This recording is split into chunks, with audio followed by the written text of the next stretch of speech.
G'day, Adrian here for Harcourts in Wollongong. Just talking to you today with another segment of How's the Market.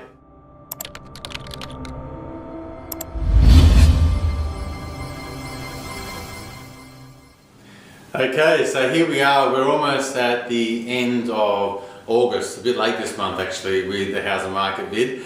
Now, I guess the last couple of months, if you've been following my reports, I really indicated that with the lower interest rates and the increase in terms of volume of sales and the amount of buyer interest, we've actually got a situation where there's not much property on the market for sale. So that has really come very much true in this last couple of months, particularly in this last 3 or 4 weeks, where the market as such is kind of quiet in as much as there's not really much coming on the market. I think when I talk to owners out there, I'm hearing the same sort of things sort of day in, day out, where people are uncertain about the times at the moment. There's tax time that's just gone past. There's an election looming. There's a lot of things speculating in the market in terms of where things are going to go in the future. And I really think buyers and sellers are on the fence, particularly sellers. Right at this point in our office here at Harcourts in Wollongong, we're sitting on very, very low levels of properties on the market. Anything that's actually advertised at the moment, to be honest with you, has either been offered, has got an offer on there and it's been accepted, or is about to exchange contracts, meaning it's almost going to come off the market entirely, which leaves us almost with a zero stock level. And in the last 10 years, I've rarely had situations where we've had that lower stock levels on the market, meaning properties that are up for sale. So it's a true indication at the moment. We've had a rate drop this month, and the buyers are soaking up all the property that has been left on the market so far. A lot of owners are still tentative, and they're not deciding at the moment that now is probably not the best time to get on the market.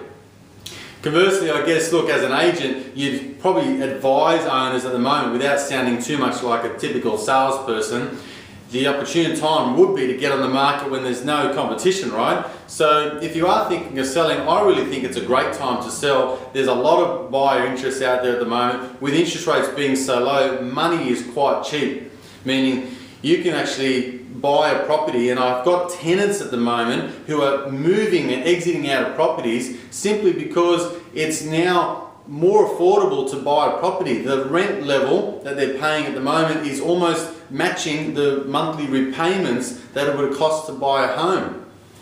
In the past, that's not been the case. It's certainly been, your rent level has been a lot cheaper than the amount of interest that you would pay on a home, but it seems to be getting about line ball at the moment and forcing tenants that, well, at least inspire them now that if they want to get into the market, now's the best time. In saying that, our rental market has softened. I said a couple of months ago that I can see properties taking a lot longer to lease, and look, typically about 2 or 3 weeks, whereas 6 months ago you could probably say 1 week would be a long time where properties would remain on the market. What I'm seeing with our rental properties is that tenants are more price sensitive. They're definitely looking for really good value properties to live in, and properties are taking a little bit longer to lease out. In saying that, again, though, our stock levels in terms of rental properties are around about 2 or 3 at the moment. I think that the last data that come out of the RP data report for the month said that property prices are increasing, only moderately though, around the 4–4.5% rate, which is still a good gain on last year's figures. But the rental market has dipped slightly, meaning vacancy rates are up from around about 1.82% to early 2%. And we're seeing that. At the moment, we're sitting a little bit lower than that. Our vacancy rate is closer to 1.5% with our property management department. But again, it's starting to really mirror reflect the data that I was talking about a couple of months ago is now coming through, and it's almost identical. So there you have it. I hope that makes sense. There's a lot to really consider in the market at the moment. If you need any more help or hints, please subscribe down below and stay up to date with my YouTube blogs. If you'd like to contact me, simply go to my website, www.adriandamico.com.au. Chat to you soon.